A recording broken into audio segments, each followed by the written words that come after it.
இன்னைக்கு நம்ம நாட்டில் 80வது சுதந்திர தின விழா மிக பிரமாதமாக கொண்டாடப்பட்டிருக்குது.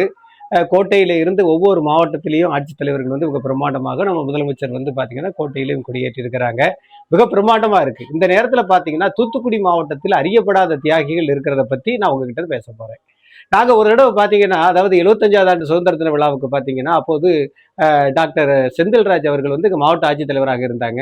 அதே மாதிரி பார்த்தீங்கன்னா, நம்மளுடைய நடிகர் சிந்தி ஜெயந்த் அவர்களுடைய மகன் ஜெய்துன் நாராயண் அவர்கள் இங்க பயிற்சி கலெக்டரா இருந்தாங்க. அந்த சமயம் பார்த்தீங்கன்னா, இங்க இருக்கக்கூடிய சுதந்திர போராட்ட தியாகிகள் எல்லாம் ஆவணப்படுத்தணும் அப்படின்னு சொல்லி நாங்க தேடணும். அப்பதான் பார்த்தீங்கன்னா, கப்பலோட்டிய தமிழன், வீரபாண்டிய கட்டபொம்மன், அப்புறம் பார்த்தீங்கன்னா பூலித்தேவன், அப்புறம் அதே வழியில பார்த்தீங்கன்னா தொடர்ந்து பாரதியார் உள்பட நிறைய வாஞ்சிநாதன் எல்லோரும் தூத்துக்குடிக்கும் அவங்களுக்கும் நிறைய தொடர்பு இருக்கிறத நம்ம அப்படியே பட்டியலிட்டு வந்தோம்.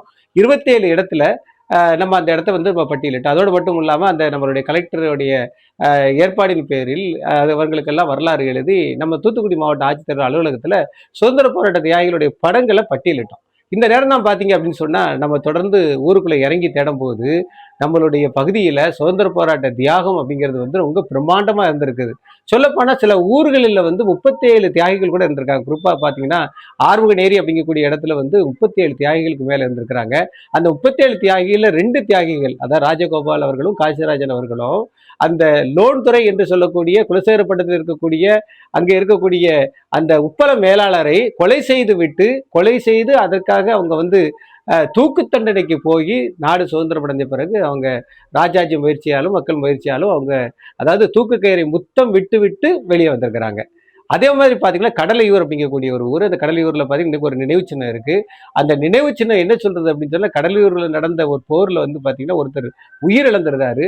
உயிரிழந்ததின் காரணமாக அங்க இருக்கக்கூடிய தியாகிகள் எல்லாம் ரொம்ப கஷ்டப்பட்டு இருக்கிறாங்க. அதுல மாடசாமி உள்பட வேலுக்கந்த முதலியார்களுடைய தியாகிகளுடைய பேரெல்லாம் அங்க பட்டியலிட்டு அங்க ஒரு நினைவு சின்னம் இருக்கு. அதே மாதிரி பாத்தீங்கன்னா இந்த தியாகிகளுடைய நினைவு சின்னம் திருச்செந்தூரில் நிறுவப்பட்டு அப்போது இருந்த ஜெகஜீவன் ராம் என்று சொல்லக்கூடிய ஐயா அதை திறந்து வச்சுட்டு போயிருக்காங்க. ஆனா இதுல என்ன சோகமான விஷயம் அப்படின்னு சொன்னா, இந்த 27 இடங்களிலும் 27க்கும் மேற்பட்ட ஒரு குற்றம் புரிந்த அந்த லோன்துறை கொலை வழக்குல அந்த குற்றம் சொல்லப்பட்ட அந்த 27 பேருக்கு நினைவு சின்னம் இல்லை. இன்னைக்கு நீங்க குலசேகரப்பட்டினத்துக்கு போனீங்க அப்படின்னு சொன்னா நம்மளுடைய லோன் துறைக்கு அவருடைய கல்லறை பிரமாண்டமா இருக்கு. அந்த மக்கள் மட்டும் உருவாக்குன அந்த 27 பேருக்கான அந்த நினைவு சின்னம் மட்டும் சின்ன அளவில் இருக்கிறத பெரிய அளவில் இல்லை. அதனால நம்ம ஆட்சியாளரிடம் கேட்டுக்கொள்வது என்னவென்றால், இந்த தியாகிகளுக்கு ஒரு நினைவு சின்னம் பிரம்மாண்டமா குலசேகரப்பட்டினத்தில் அமைக்கணும். என்ன சொல்றீங்க நீங்க? இதே மாதிரி உங்களுக்கு தெரிஞ்ச தியாகிகள் தூத்துக்குடி மாவட்டத்தில் இருந்தீங்கன்னா அவங்களையும் நீங்க பட்டியலிடுங்க. முத்தாலங்குறிச்சி காமராசுவின் நெல்லை வரலாற்று சுவடுகள்.